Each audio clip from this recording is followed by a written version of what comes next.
Mic check. Hello and welcome to Edukemy's YouTube channel. My name is Harsh Singh and in this video we shall discuss current affairs and gazette for today, 10th of March 2022. Before we begin, let me welcome all the people here. And I think today has been the best discussion of all the days because of the way you have answered these questions. It is only improving day by day. And there will be a time when you will be able to write multiple questions on your A4 size sheets with pen and paper in hand in a limited time. This is what you are upgrading yourself to. I can see that. And in fact, all of you who are participating in this, I can see that for all of you, each of you, in fact, mentioned. Babani, Netra, Kriti, Kim, Ashish, Hima, Nishtha,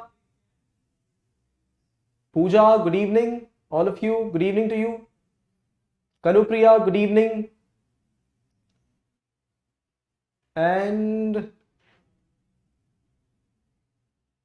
Amlan, who else? Tyasha, good evening. Hi Vivek. Who else? Smriti. Hi Smriti, yeah, I got to know about you from Shabir sir. And we also wanted Himanshu to join, right? They have joined the Geography Batch 2022 and very keen on current affairs. Smriti, we have just started this. In fact, we start with writing some answers and such proactive people here, I tell you, they radiate energy. So start answering some questions and then after that we begin the discussions. Who else? Who else is here? Too many comments. Hi Gopal, good evening to you.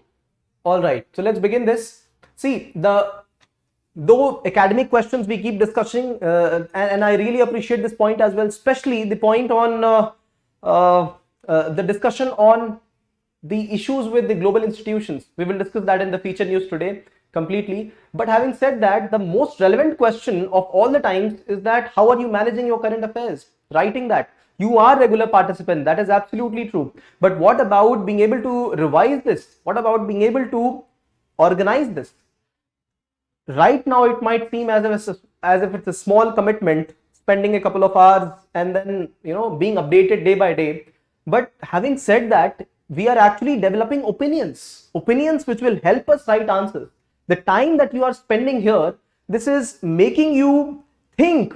It is actually making you think and speak, and this is what this initiative is about.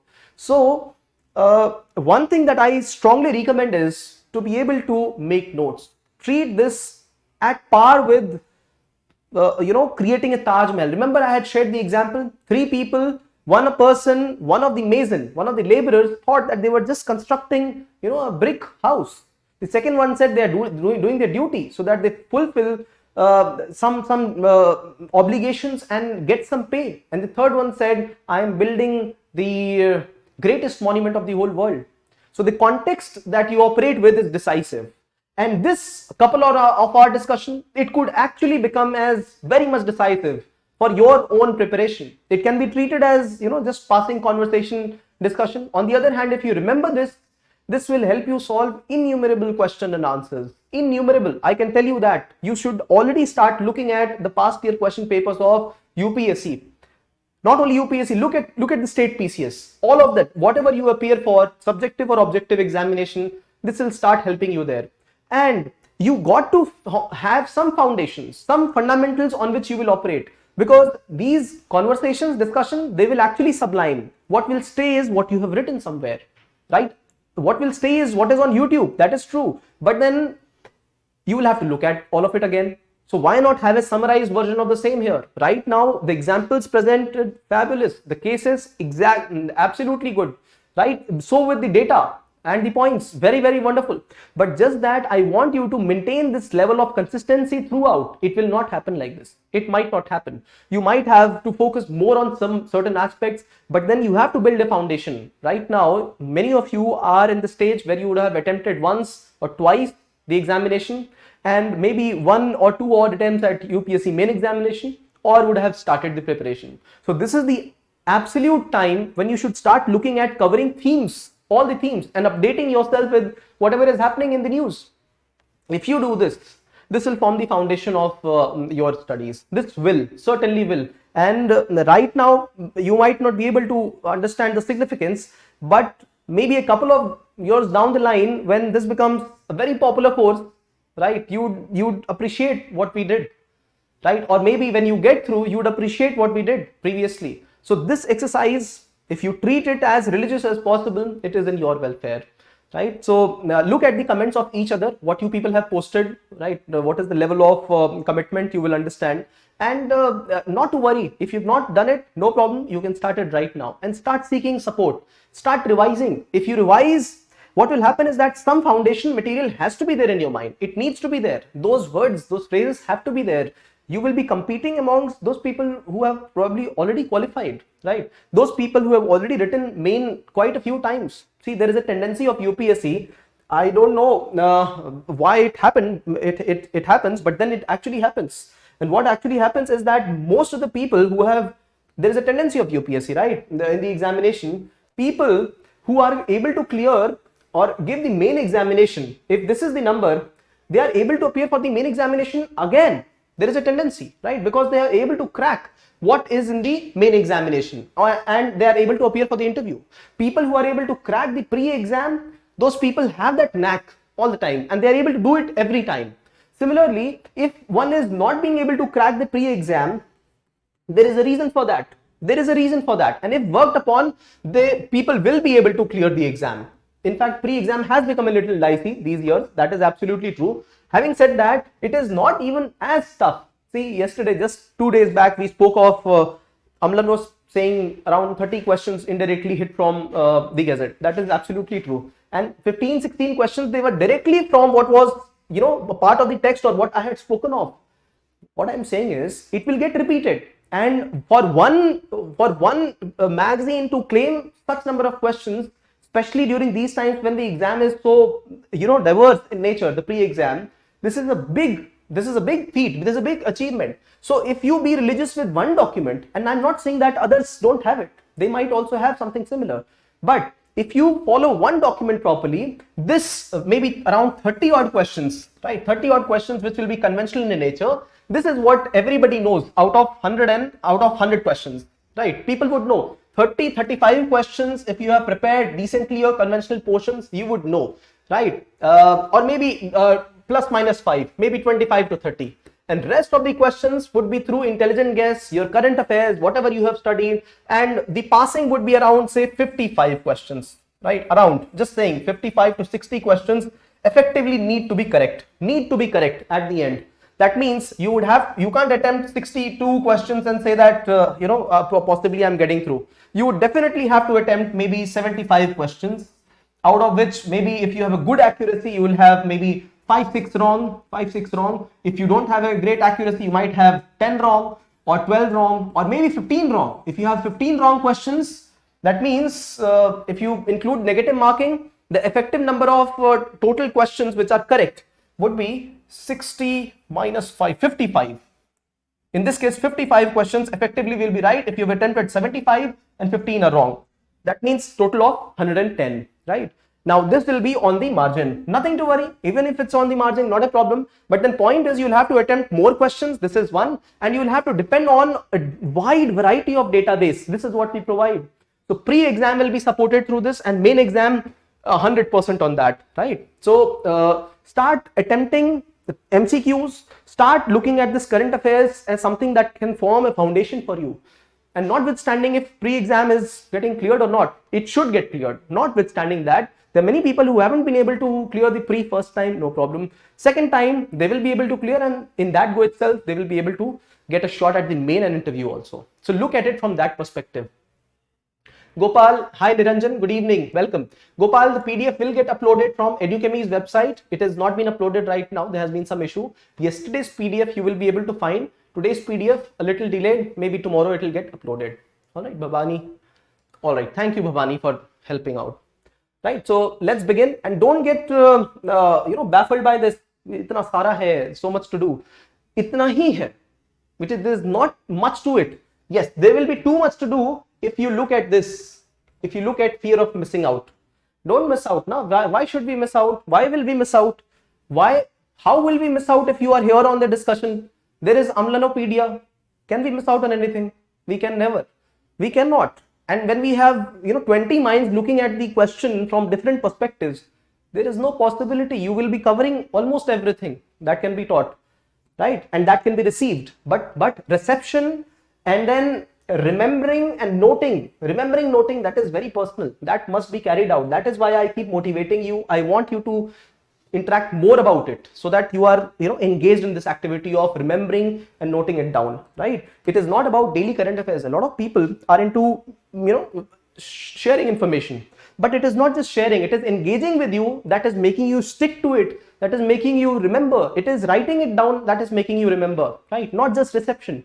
So suppose, just random example, suppose if we stop this for 10 days, what will happen?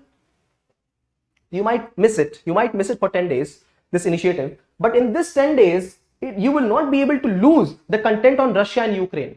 You will not lose the content of what is the issue of the digital gap in literacy. You will not be able to miss any other content that is related to governance in India or police reforms, or for that matter, the technology issues in the country. You will not miss it because you already have a foundation for it. So start looking at portions of syllabus, they getting covered through this. If you do this, I assure you that nothing will hold you back. All right. It's been uploaded. Oh, wow. Thank you. All right. So UPI 123 pay, we will discuss that as well. Amlan is here. 24/7 helpline. All right. So let's start this. Your daily guide to UPSC current affairs contains quite a few updates. The one on UPI 123 payment. Probably Amnan wrote that down, and since he wrote it down, Mr. Rajnikant, it's right here then. The second one is Democracy Report 2022 by a Swedish organization, University of Gothenburg. The third is Rules for Deputation of DIGs. Center has made some amendment. We'll know why the amendments and what has been done previously. What is the significance of it? How will it impact the people, the civil services cadre? This day in history dedicated to discovery of Uranus rings. Feature news for today on very important significant article, global institutions, if they are relevant or not. If they are relevant, what is the context in which they are relevant? If they are not relevant, what are the examples? What are the ways in which you can approach a question like this? Feature news for today. Image of the day, blue bob. Oh, by the way, global institutions relevance. I had expected this question to be asked last year itself, but we did have some implications of this question indirectly. But we will have enormous implications in all times to come, especially during these times when you see a war happening. But we will not only discuss war, we will discuss economy, environment, climate change, all of it, right? The global commons. Image of the day on blue bob, Arctic Ocean, Arctic Circle. Terms and concepts. Advertising the Council of India has spoken about crypto and non-fungible tokens. So we'll understand what it is and why. Mankading. Arogya Vanam and village level entrepreneurship program, terms for today. The three editorials that we have is one on medical education, the Subsidy Raj, which is holding back the progress of the country, and the third one is on hydrosocial approach for water management in the country. Today's case study on the police station, which is helping the victims of human trafficking from Delhi. All right, so let's begin this discussion. The first update is on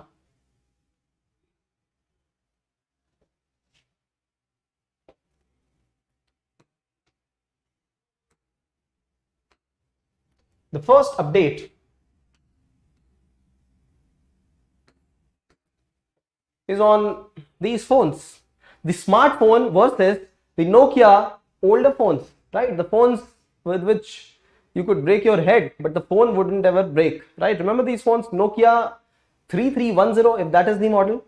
These are the basic phones, feature phone. This is what they would be called as, and the feature phone later translated into smartphones. Smartphones having smarter features and making us dumber day by day. That's absolutely true. However, these smartphones did have enormous capacities to be able to help ourselves, right? Apps, applications came into being. Before that, there was internet. Before, there were a lot of other kind of activities one could do, make payments, play games, watch videos online, right? Participate with people, right? WhatsApp itself, all featured phone, all qualities of a smartphone, but feature phone didn't have many of these activities. The presence of internet itself, right? So this is how we distinguish what a feature phone is and what an upgraded smartphone is, right? However,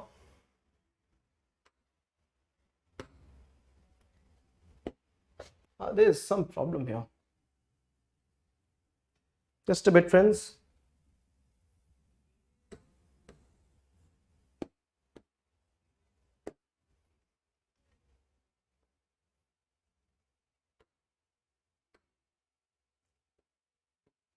Now somebody has made this disappear. Next time it disappears, I will have to call somebody. So you'll have to view somebody else along with me. Please bear with that. All right.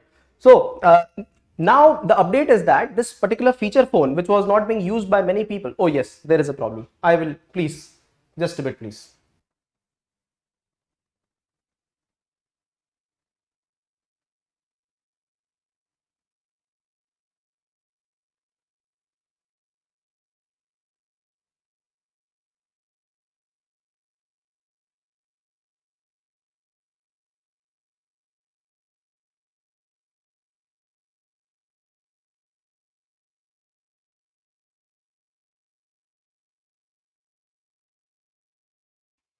Yeah, thank you. Welcome back.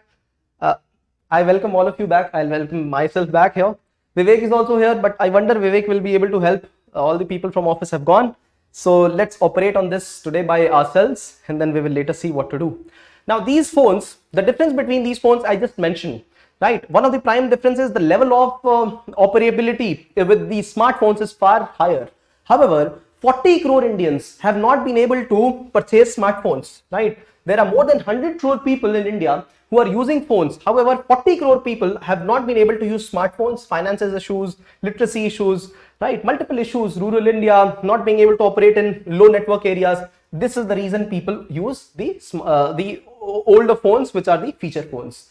And these feature phones do not provide many facilities. For example, not being able to make finance payments, and this is where RBI and government has come up with a new quality, a new feature in these phones, and that is called as, very rightly said, UPI 123 Pay. Through this feature phone itself, one will be able to make the payment, provided one important thing needs to be done, that is that one needs to register their bank account with this phone number. One OTP has to be provided, it has to be linked, and after that they can start making payments, right?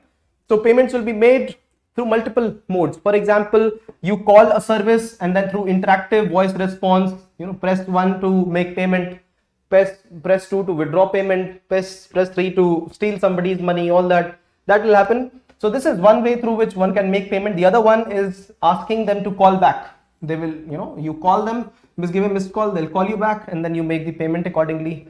There are many other ways. There's another way in which the phone recognizes the presence of sound, nearby sound. And the fourth one is through, so this is sound recognition. And the fourth one is through the apps itself. Apps, they are still getting constructed for these phones, and in a regulated manner, they can also operate. So in many ways, even if internet is not available, the phone will be operational along with provision for payments, right? So this is what is making India more inclusive. 40 crore people are not able to use it, no? So not able to use these phones. So therefore, we are including these kind of payment services, right? Now, this is what brings me back to an important debate between telecom operators versus internet service providers. I hope you understand what I am speaking of. Telecom operators versus internet service providers. Now, telecom operators are Vodafone India, Airtel, right? Jio. These are the three stakeholders right now. We also had BSNL, MTNL. We also had many other companies like Aircel, right? We also had Tata Indicom, many other companies, and also had Idea previously. Now, these are the telecom operators, but internet service providers, these are not those. Internet service providers, give me some names. So, many companies providing internet in India. If you have heard of, what's the name of the company of the finance, the person who is very rich in finances, right? He owns a company called as Berkshire Hathaway. Have you heard of it? And tell me the name of the gentleman. You know Bill Gates, you know Elon Musk, you know these people, but he's been an old one, around 90 years of age. Tell me his name. His company provides internet around the world, although not in profits right now, but then has a huge network. There are many other internet service providers which you would have heard of, right? Probably Airtel also does it right now through, you know, these optical fiber networks. They are laying it down, but there are many other companies which are internet service providers. Now, telecom companies provide services like telephony services, right? Messaging services. But now ISPs, internet service providers, have got their own services being provided. For example, WhatsApp calls, Zoom calls. What about calls through Skype? All happening through the help of internet service provision. The conventional SMS, short messaging service, this has gotten further restricted, and people are using WhatsApp, people are using Telegram, people are using whatnot, Instagram, and etc. and etc. This is all happening through internet service provision, and telecom services are further getting restricted, right? Even if we recharge our phone with the least amount, we can have a good internet package or work in the Wi-Fi's, and then we start using it. And one reason for the operation of telecom services not doing well is this also. The revenue is not much. One of the reason for telecom companies saying that, you know, after your subscription ends, you have to get yourself recharged, your phone recharged within 7 days, is this as well. So that regular recharge gives them regular revenue. So there is a competition between ISPs and telecom services providers as well. And when we provide a service like this, this is aiding telecom service providers.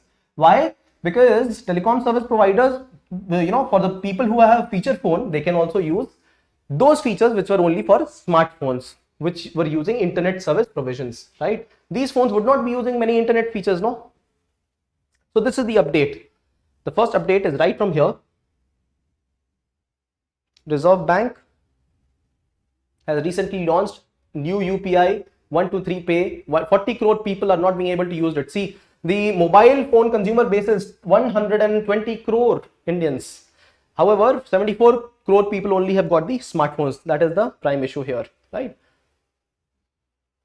All right. So this is the update. Interactive voice response app on feature phone. They are only constructing this app right now. Proximity sound-based payments. Even I am not aware how this works. And missed calls. These are the 4 ways in which we can have it, right? So this is the update here. Importance is improved financial inclusion. Absolutely user-friendly interface. Okay, good enough. Thank you very much. Democracy Report 2022. We have one people who said is Warren Buffett. Thank you. Airtel Extreme, JioFiber. Absolutely so many. Hathway has been very old. All right. So one of you mentioned very good data here that India's democracy index, World Press Freedom Index, status is 142 out of 180 in amongst the countries. World Press Freedom Index, I think this is released by an American organization, right? I'm forgetting the name. And then we also have a Freedom Index, which is again released by a European organization, right? This is a different index. This is a different index released by Sweden's VDEM Institute, which is also allied with a University of Gothenburg in Sweden itself. Now they have said that the democracies around the world, they have gotten back to the status of Cold War times, 1989. That is the level, and the number of countries around the world which have been able to progress in democracy is 15, but double is the number of countries which have receded in their democracy levels. Imagine this. So how they rate the countries around the world is in 4 ways. They give, so when you look at the democracy index by some other organizations, they call the countries as free, freedom index, free, partially free, or not free.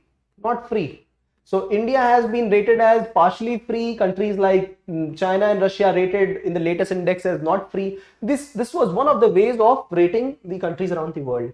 This index rates the democracies in 4 different ways. What are they? Thank you for disturbing all this for me, whoever has done this. So the 4 of them are liberal democracies, electoral democracy, electoral autocracy, and closed autocracy. See, so liberal democracy are the most liberal countries, right? And thankfully the Western countries, especially the Norwegian countries, have got this particular allotment. Sweden, Denmark, Norway, Costa Rica, and New Zealand. The liberal democracies. Similarly, electoral democracies, right? They are the second in level. The third one is electoral autocracy. Elections are happening. However, the countries are operating with a level of autocracy inside the political, socio-political, economic arena. India has been put right here. In fact, India's level of democracy has slid down. This is what this report also mentions. It is behind countries like Nepal, Bhutan, Sri Lanka, but we are little better than Pakistan. And closed autocracy are those countries which have completely closed, right? There is no election or the process have been marred. Those are those countries like Chad, Guinea, Mali, Myanmar, right? Earlier, this index used to report that there would be 1.2 coup per year, military coup, democracy institutions being overtaken by military institutions. But right now in 2021, this has changed to 5 times this number, right? So this number of coup has become 6 coups, 5 times, 6 coups have happened in this particular year, mostly in Africa, right? I had shown you the map in which these countries have gotten into the issue, right? So this is the update here, and just so around when it rates the countries, it says 89 countries are democratic and 90 countries are autocratic in nature, right? So India comes in electoral autocracy, 90 countries autocratic and 89 in these particular two forms. I had asked you a question, what can be the parameter on which we can judge what are these countries, how are we rating these countries? So when they rated these countries, they they voted this through many people who were very much well aware. Around 4,000 people were chosen to be able to rate these countries in various parameters. What were the parameters? The parameters were something like this. Now these are the inputs for you when you write an answer on democracy, polity, governance, right? So indicators could be free and fair election, freedom of expression, freedom of association. Are the countries being able to guarantee all this or not? Similarly, what about the social groups? Are the different social groups being treated as equals? What is happening to those people who are minority? Or is there domination of the majority, or what is called as majoritarianism happening in that particular country? Egalitarian component, participatory component, deliberative component. See, these are 3 components which are used to rate the liberal democracies. Egalitarian, are they equal? Different social people are being treated as equal. Men, women treated as equal. Old, young treated as equal or not? Participatory democracy, are people participating? For example, health, civil society organizations. Remember, the payments of many NGOs were curtailed by India, right? FCRA amendments and the rules. Now, this is where the global countries would not be able to appreciate what India has done, saying that we are not making the civil society organizations participate effectively. Yeah. So this is how they would accuse. Although we have a point of perception, right? We have a perception of this. What is the reason? But then this is how they would rate it. Deliberative component, conversations, discussions, whether political decisions are taken through public reasoning or on common good or through emotional appeals, solidarity, attachments, coercion. See, so this will form a huge answer for you when you talk about liberty, equality, fraternity in our country, right? So you should be able to know not only the side which this report has presented, you should be able to counter these points when we talk about it, right? But then wherever logical, you will have to prove it in the same regard, right? Now, one important thing that the report mentions is that of toxic polarization. This is the reason, toxic polarization is the reason because of which many countries' democracy has backslided. As I mentioned, 15 countries only going ahead and 31 countries going down in democracy index, 31 going down. What is the reason? What is the reason of 5 times more coup? It is because of toxic polarization of people. And what is that? It is the phenomena that erodes respect of counter arguments and associated aspects of deliberative component of democracy. Deliberative component means being able to talk to people and take a public call, a decision on public importance through discussions and not through emotive appeals and not through coercion, not through force, right? So lynching, all those incidences that are happening in the country, they are something that one must avoid. This is what it is indicating. Toxic polarization, please remember this. So what do we do in our discussions every day? Do we dictate or do we deliberate through conversations? Is there a respect for counter arguments? If there is, see, respect for counter argument does not mean it needs to be followed. Respect only means listening. Respect means acknowledging that it has been spoken. People are looking and people are listening. And associated aspects of deliberative component. So please note these words down. These are very important. I especially ensured that I have them here so that you people are able to use it. Just 34 countries and 13% of world population are liberal democracies. See, only 13% of them are in the first category out of the 4 categories. So this is the state of affairs around the whole world. All right. So this is the update: liberal democracy, electoral autocracy, and closed autocracy. All right, liberal component index, right? 34 nations, 13%. This is what it is. More than twice the countries are undergoing autocratization as compared to the ones which are witnessing democratization, right? So witnessing democratization means moving towards democracy. Increasing the number of closed autocracy, absolutely correct. India is also backslided here, right? So this is the update here. So India's rank is below Sri Lanka, Nepal, Bhutan, above Pakistan. Okay. All right. So 179 countries, out of which 90 countries are in autocracies and 89 countries are democracy. India ranks 93rd on the liberal democracy index. Okay. So this is the update. Are there questions? Let me look. Yes. Reporters sans borders. Reporters without borders. All right. Thank you. So this is one update here. The third update is going to affect those people who are in services, Indian Police Service. How the cadre rules, right? If you remember, we had discussed the cadre rules, by which the rules actually mention. Yes. So the cadre rules actually mention that 40% of the state cadre presence could be given to Center for Deputation, right? We have discussed this previously, 40%. And in the last 10 years, what has happened is that 20%, around 2010, 20% of the state IS, IPS cadres, they would be given to center so that they could depute them to various services. Center does not have its own cadre of IS, IPS, right? They use the state cadres, right? So as we know, there's something called as All India Services, and there's something called as Central Civil Services, right? Central Civil Services. So when you get into revenue service, this will be central service, railway service, central service, postal service, audit account, all of these services will be central service.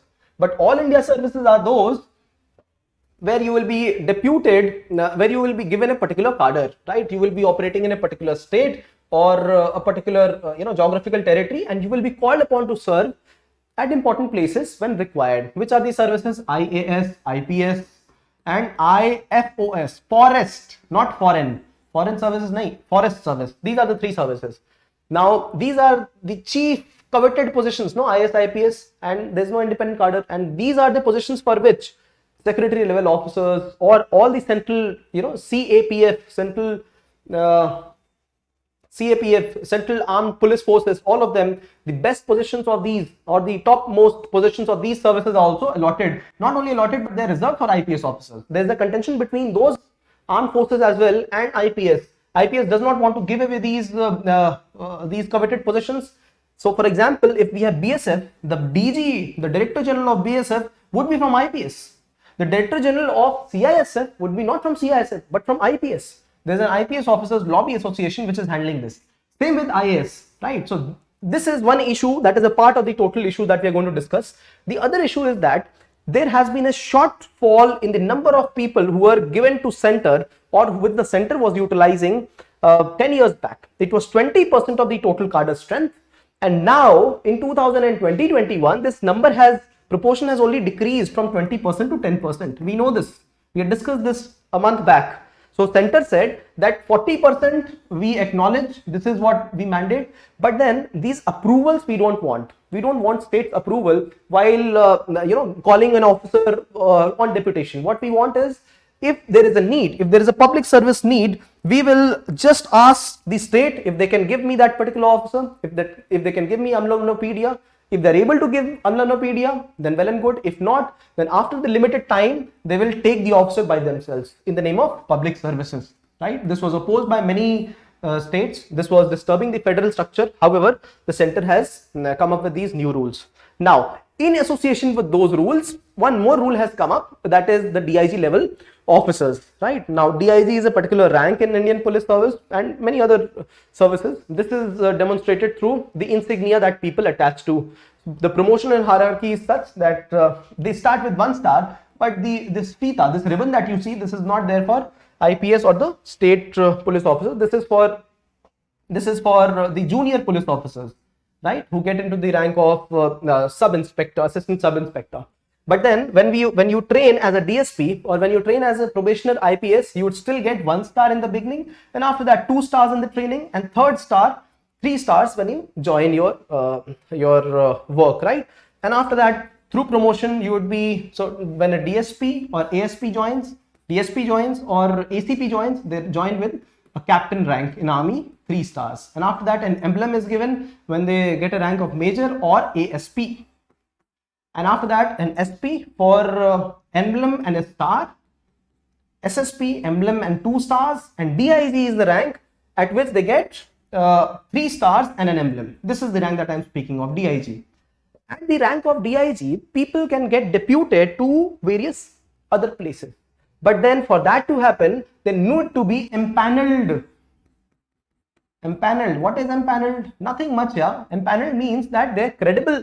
Their background check, their service record will be checked, their service performance will be checked, and if everything is good enough, then they will be placed in a particular record that these are empaneled DIG officers and these only can be deputed.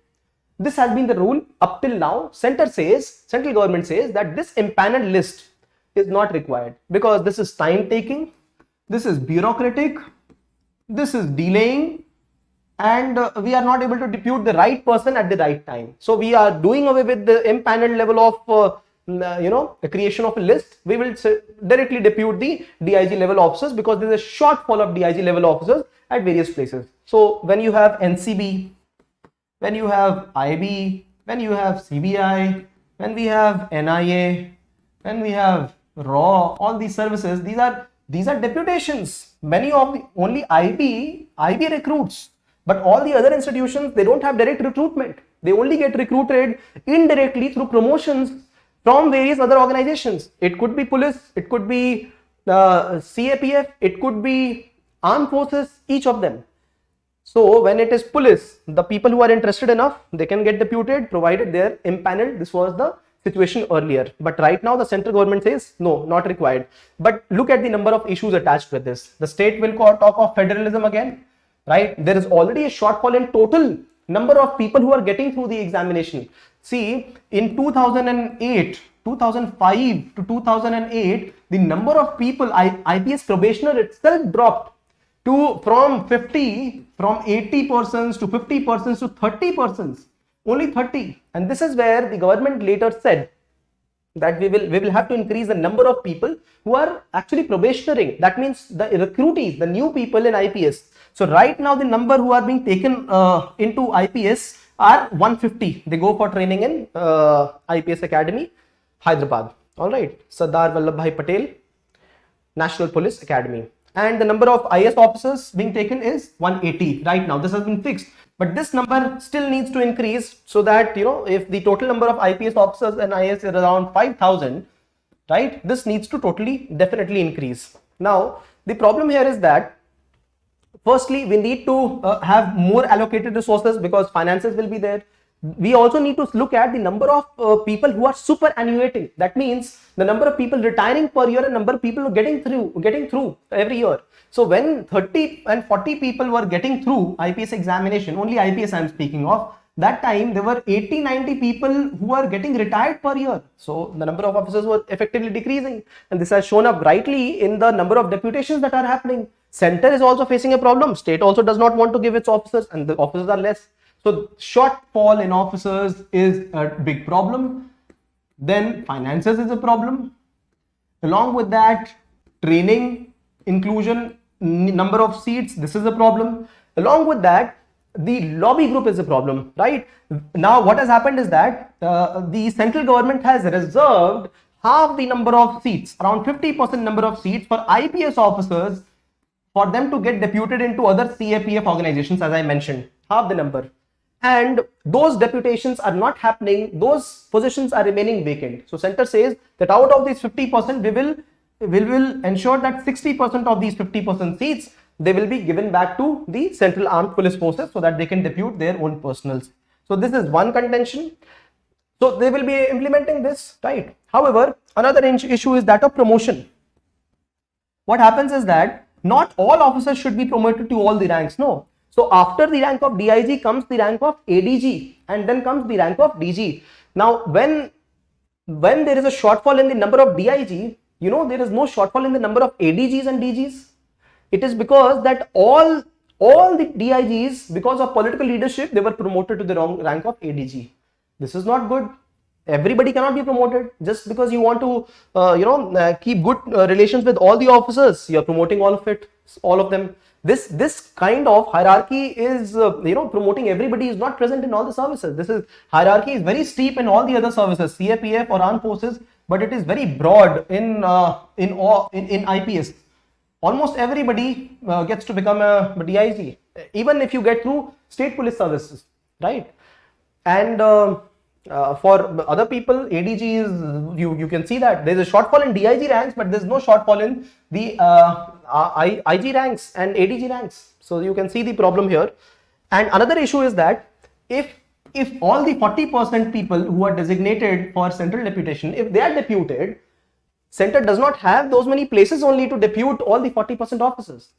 On the other hand, if state gives a number of 10% as well to center, there are positions vacant in state government also. So you can see such is the shortfall in the police level officers, and similar is the position in IAS, and very similar is the position, and in fact worse is the position in foreign service, right? So this is the reason that we are not able to diplomatically represent ourselves everywhere, right? So I have explained to you more than what is being presented here. What is it? It is an order issued by Department of Personnel and Training that states that IPS officers coming to center at DIG level would no longer be required to be impaneled at the level with the union government. No empanelment. We will be ensuring that we, without this list, we can transfer anybody. So center will have complete say in DIG level postings anywhere.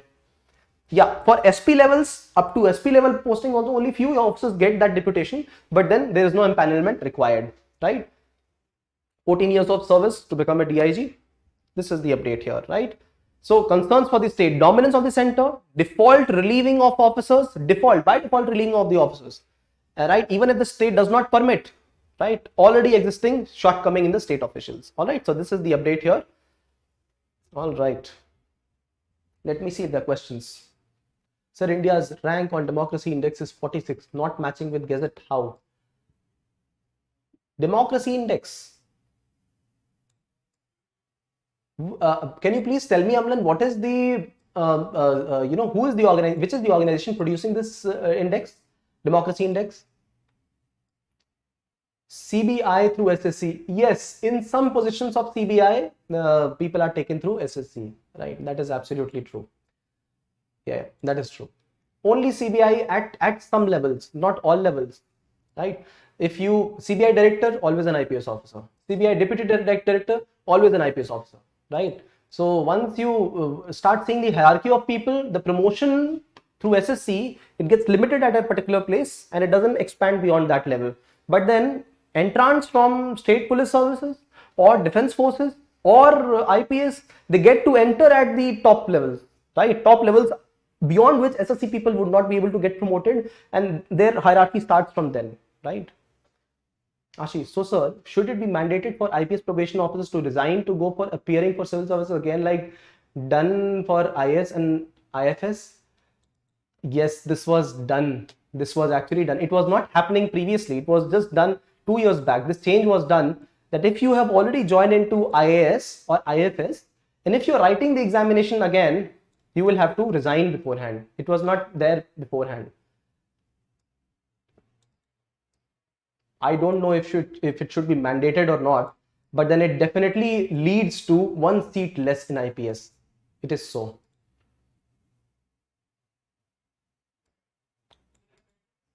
It leads to 1 seat less, no? I remember I told you about my friend Maurya Krishna. So this is how people get promoted to a different service. That person was in revenue service, but then he got promoted to IPS, probably because there was a shortfall in the number of IPS probationers. All right.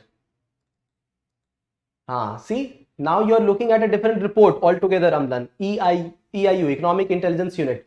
EIU is a fragment of The Economist subscription magazine. They are a part of that. There are many indices that are released. They are only indicative, and there are shortcomings of these indices also. We will study in today's feature news on international institutions that these international institutions only keep rating the democracies, right? There are 3 reports. So one report that you mentioned, Freedom Index. What is the report that you mentioned, Amlan? The name of that report.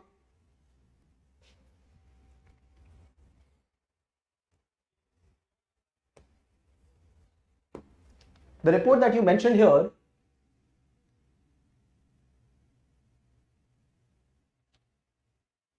what is it? Democracy Index. Democracy Index is one. Freedom Index is another one.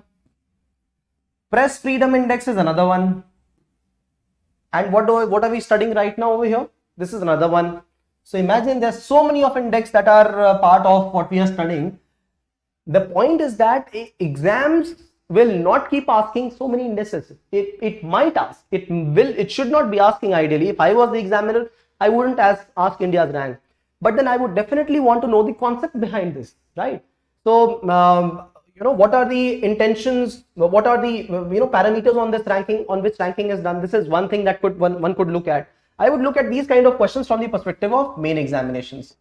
This is how I think. However, some of the indices which are presented by the global organizations, right? Now these are university level organizations, not that they are less powerful, right? But then if they are United Nations, if they are associate body of United Nations, ECOSOC, that is good. If that is WIPO, even better.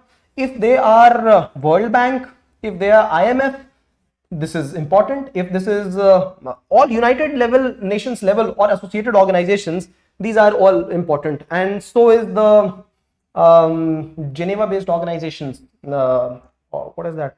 Switzerland. There's another one which meets every year in January. The prime ministers go and meet in that particular organization. This is not an intergovernmental panel. This is an associate organization of all the countries and all the NGOs, world leaders, even corporates. Can you tell me the name of this organization? Meeting in Switzerland, Davos, that's the place. So those organizations and their reports are more important. However, these are indicative. These are not bad. These are indicative. They might have shortcomings as well, but they are very much indicative of how the perception of democracy is there around the whole world. This day in history dedicated to discovery of Uranus rings. Uranus, it doesn't have 2 sets of rings. It has many sets of rings, but then 2 major system of rings, inner system and outer system. Inner system of narrow dark gray rings. The rings are just a couple of kilometers wide, both of them, and these were discovered on March 10th, 1977. All right, so this is the day in history. What are these rings? What do they contain? Gases, dust particles. This is what they contain. And these planets itself are jovial planets, no? Jupiter-like planets. These are not Earth terrestrial-like planets. The planets up to Mars are Earth-like planets, terrestrial planets, right? Where you would find the whole planet being solid. But these are gaseous planets. They are still getting consolidated, and slowly and steadily they will converge because of gravity and form solid material, right? So Saturn is one of those planets which is gaseous, jovial planets. Uranus is the 7th planet from the sun and the first to be discovered by scientists. Okay. Feature news on global institutions. How relevant are they? Are they relevant or not? We will understand both the sides of story, give you enormous examples so that this article gets covered. We will be able to relate to this while we speak of India's governance, India's international presence, economy, security, all of them. All right. So we will discuss it in a broader context, more than what is happening in China or Russia. All right. So this is the feature news for today. in the video immediately after this. Image of the day is on blue Blob. See, there have been questions asked in UPSC, the mains examination also. What is the difference between the melting that is happening around Arctic and Antarctic? And why did they ask a question like this? Is because the IPCC report was presented, the first part, assessment report 6, first part was presented right before the examination. The second part was presented just a couple of weeks back, so lesser hype about it, more hype about the first part. And the report had clearly mentioned one fact that I had screamed out a number of times, that is that the Arctic region will see complete melting of the ice at Arctic Circle region at least once a year after 2050. They will be able to see complete sea presence and no land presence in Arctic after 2050, at least for a year. Now this is why this became significant. What is the difference between Arctic climate regions? How are people getting differentially impacted at Arctic and Antarctic? Right? So that is a different question to deal with. But right now, blue Blob. What is blue Blob? Now this is a small place where we would find a cold patch. Yes, cold patch located south of the Iceland and Greenland. This is possibly because of melting of the glaciers happening at those places, which ensures that the temperature is still low. One reason why the temperature gets higher at Arctic region is because of the Gulf Stream. Right, Gulf Stream, this ocean current is warm. Right, and this is what keeps many of the coast ice free up to Norway. Right, there's another reason why UK coasts are also warm. United Kingdom coasts are warm. This is because of the upwelling of water at those places and the presence of Gulf Stream going up to that place. So blue Blob in news, a long-term cooling trend in the same region. All right. And of course, wormhole is that Atlantic meridional overturning circulation. This is also happening. We had studied this as a snapshot after the assessment report first was present. So I would recommend you to look at that particular article. Just type Atlantic meridional Edukemy on Google. You will be able to find this article. In case you don't understand what this is, I will explain this to you. All right. Please do ask, but then you have to ask, just like Pooja does all the time. World Economic Forum. Thank you. Yes. Amlan, don't worry, it's fine. All right, Himan, Netra, Vakram, Kim. Thank you, Ashish, Amlan. All right. Terms and concept. The first term for today is Advertising Standard Council of India's guidelines for promotion of advertisements on crypto and NFTs. The government keeps itself very safe in a way from terms like crypto. We are not able to regulate it right now, not able to regulate the non-fungible tokens. I hope you understand each of them well, because we have discussed this. So government says right now that whenever you are investing on cryptocurrencies, there have to be ads placed, that they are not currencies. They have clearly said you will not be using the word currency, you will not be calling them securities, you will not be calling them custodian and depository. वो होता नहीं है mutual funds में, they are market risk and we don't know much about them, something on those tracks. Crypto also will be, if at all advertised, they will be advertised on the lines that there will be no promise or guarantee for future increase of profits, right? Condition to market risk and all that. This is the update here. Government sidelining itself from these kind of ads, saying you call them virtual digital assets, VDAs, asset, virtual, digital. You will not call them currencies because we have not declared them as currency. You will not call them securities, custodian, depositors. So this is the update, right? Now, is this progressive or regressive? You should look at this, because right now government is not able to integrate this well in the economy. Right now, they have not been called as legal assets, legal tenders. All we know about them is that if we have profits from these assets, we will have to pay 30% taxes, right? We know this. However, when I was reading at specific places, people getting interviewed, they said, my currency, my Russian currency, my Ukrainian currency, it is not valid. It is only depreciating with time. But what is valid is the bitcoins I held. Through bitcoins, I'm able to make transactions, able to make payments across. But I was also reading reports from many world organizations, just because America legally sanctioned USA just yesterday, 2 days back. In fact, day before yesterday. Since then, many American companies, they have sanctioned all their Russian employees. So big companies. I'm talking of MNCs, which are based in USA. All the MNCs, they have they have said that any person residing in Russia, their employment will get terminated sooner, and the exit procedures will be made as quick as possible. And our heart's condolences with you, but then this is how the country is responding, and all the organizations, MNCs based in America, are responding on the similar lines. This is where crypto has helped people, right? So good insight there. Mankading, you know this. People from IPL world, you know this. You would have seen this happen, right? So R. Ashwin and then Mankading was used against one of the batsmen. See, this is a term in which this is an ethical question, right? Should it be done or not? So this is a term given to the bowler who runs out the runner. As they are bowling, the runner tries to get ahead of the crease thinking that I'll be able to take the run easily. So they already get ahead of the crease before the ball is bowled. A couple of times the bowler does give a warning to the runner saying, when the ball isn't bowled, why are you getting out of the crease? This is giving you the edge, no? And this is not legal. This is not morally, a good step to take. So sometimes they would also run out the person. In fact, mankading word was used for the first time because it was an Indian bowler in 1940s. He had ensured that the runner be run out, but he had given a couple of warnings as well. Even then, when the runner was not behaving properly, they used the they ran him out, and after that the term mankading used, right? So right now the ICC has said that mankading is legal, right? Morality question can be questioned, but then I was reading something about this. When MS Dhoni they stump the batsmen, there are various ways in which stumping is done or run out is done.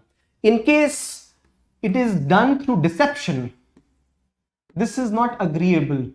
But in case it is done in the right way, then it is fine. Right way is like, I'm waiting for the ball, I held it and I stumped them, right? This is fine.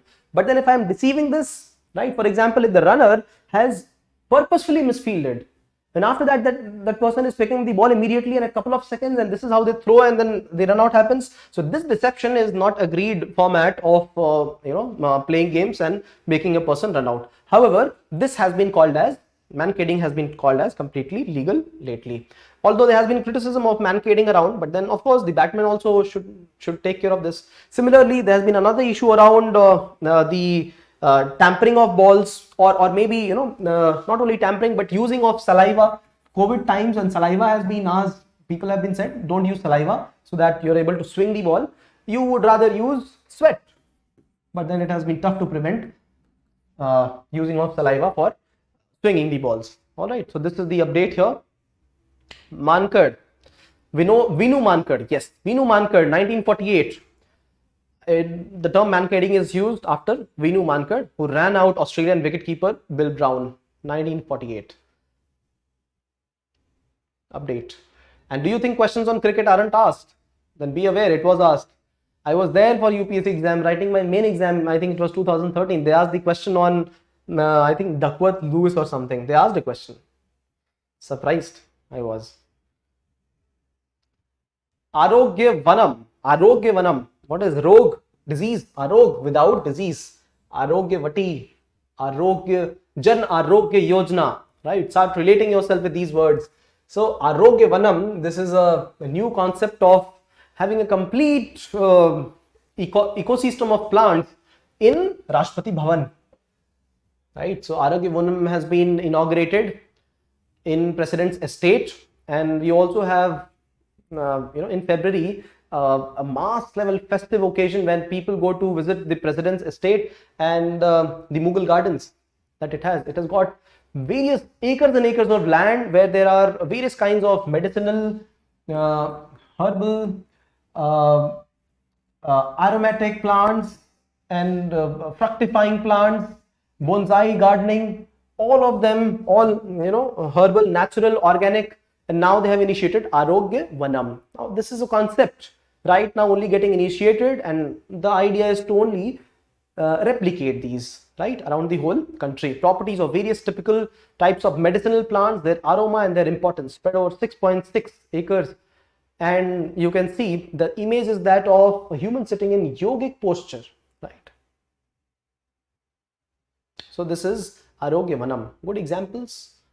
Village level entrepreneurship program. Yesterday we discussed the skill development, 20% reservation for women, and this is a skill development entrepreneurship program for villagers for non-agricultural activities, right? So startup village entrepreneurship program where funding will be done, and this is a subcomponent of National Rural Livelihood Mission. Aim is to teach them how to fish rather than giving the fish to them, right? So new ways of energizing finances to villagers. All right, this is the update here.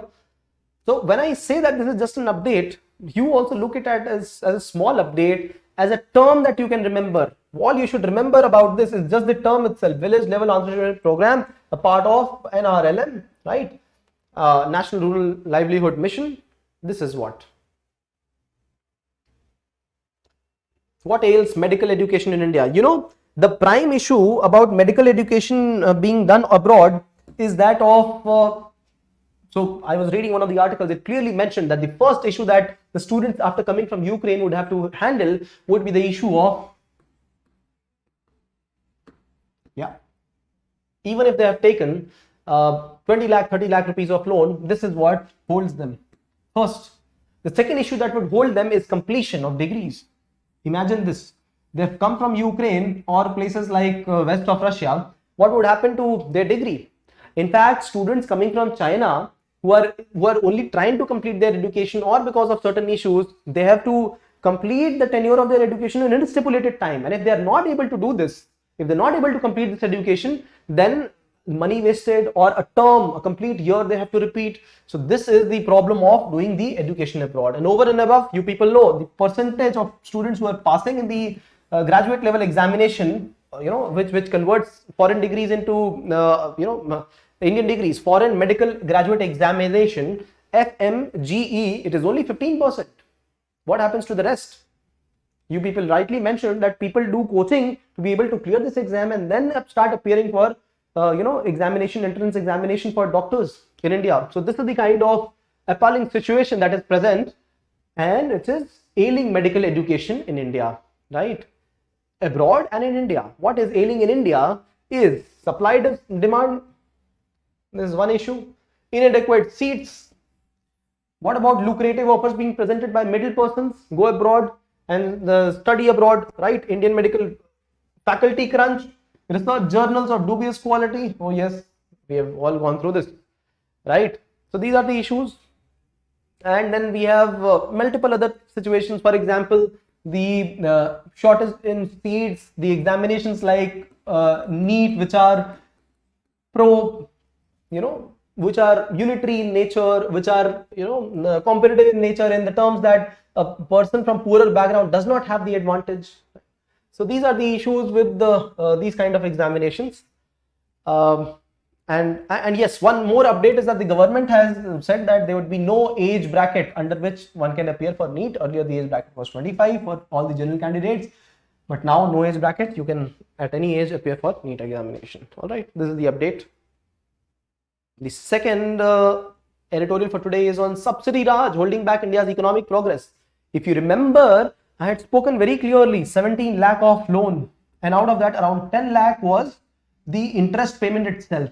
Why are we taking subsidies when we are not able to earn that much, when we are not able to earn 40 lakh crore rupees? Why are we taking loan of 17 lakh crore rupees? We are able to earn only 22 lakh crore. It was clear to you? All you guys, almost all of you were present that day also when I was discussing this. And this is subsidy where most of the burden goes. I will show that to you. I'll show that to you in next discussion, how subsidy bears that burden. 1 lakh crore spent in fertilizer subsidy. 1 plus lakh of crore again spent for MSP and food items. What about petroleum? So over that also some amount. These are some major subsidies, and there is a lot of pilferage in this. Pilferage means leakage. Not only leakage, the efficiency of reaching of these amount to people is also less. Corruption is there. There is delay. Instead of this, I've clearly spoken a number of times, if we guarantee a minimum income, right? Minimum income to people, this would be far more advantageous, and this will also not hinder the treaties at WTO, because we are providing income support to people, minimum basic income, right? Universal basic income, UIB is the word that people keep using, universal basic income. But if we provide input subsidies, this is where WTO will start questioning us, right? We will understand this in the feature news more today. So Subsidy Raj holding us back in economic progress. And when we provide the income support to people, they can utilize that funds for doing anything. They need not be in, engaged in agriculture activity to be able to gain fertilizer subsidy, to be able to gain input subsidy in MSPs, right? So this is an advantageous situation in case we stop this kind of policies, right? But then subsidies is something that holds the government through populist measures. So imagine that as well. That is the issue. All right. COVID has also exposed fragilities that exist in health and agriculture. Indian agriculture is progressed, but then it is messed due to subsidies, right? The system needs reformation, that we all agree with. We've covered quite a few feature articles and snapshots talking about what are the ways out, right? So one of them is handling the MSP situation. The other one is ensuring that we have mechanization of agriculture, inclusion of youth in agriculture, precision farming, organic based farming, right? Digitization of agriculture, land reforms. Water management needs a hydro-social approach. Yes, absolutely. If you remember the feature news in which we spoke about the river management, I think a month back, that clearly spoke of the social aspects of water management, right?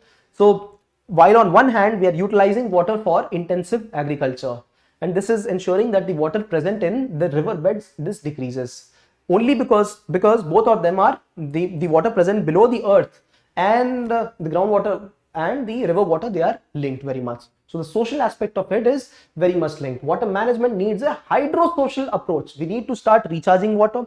If you remember yesterday's article on the new constructions that are happening, that was again on hydro-social approach to water management in urban areas, any construction areas.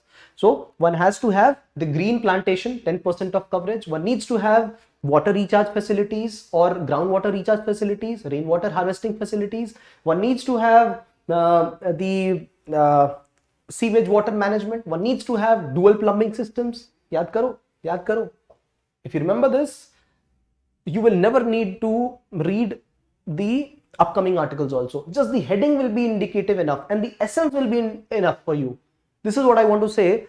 If you cover 5-7 articles, you've been here now 3-4 months at least. If you've been here so long, this should reap advantages to you. Just that memorization, and then you will see the effect on yourself. All right. So since actions of multiple stakeholders affect water use, it is important to have a place in hybrid water management systems where professionals, policymakers, members of society will come together to arrive at a solution. Okay. River channels, irrigation efficiency, land use changes, natural resource capacity and pollution. Arey, aur kya hai?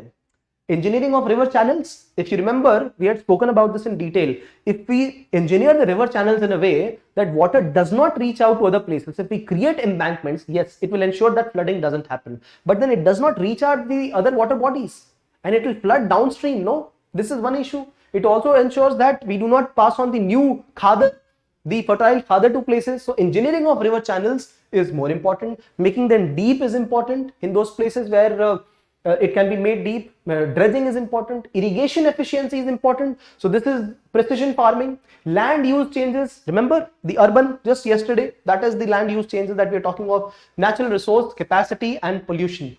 Natural resource capacity, the ability of the nature to be able to handle that particular natural resource. For example, just few days back I was reading that the carrying capacity of tigers at certain destinations, at tiger reserves, it has gone way beyond the required.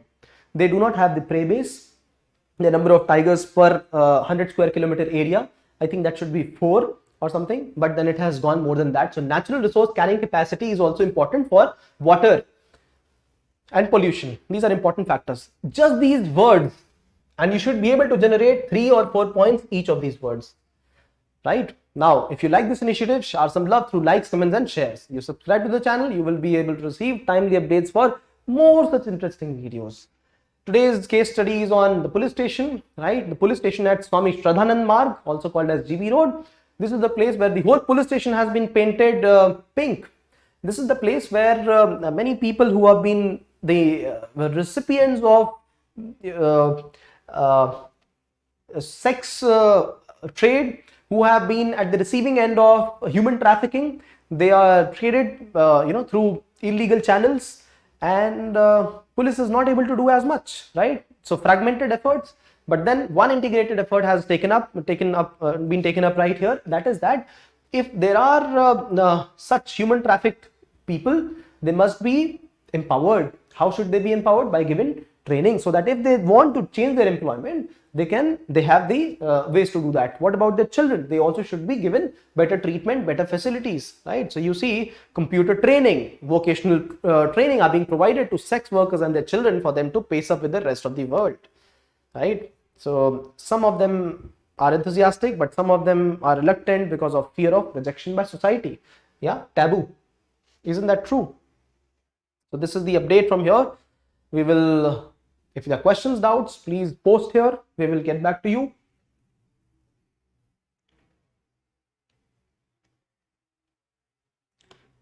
Okay, what do you say here? Pooja says canaries current. All right, British. Josh Butler, Ashish, looks like you guys are gearing up for the IPL. Yeah. Vivek says, sir, this year prelims had 4 questions on sports. Yes, there was a question on, and they were all in news. One was on Olympics, right? They had a question related to Olympics, and the other question was on F1 championship, right? F1 sport.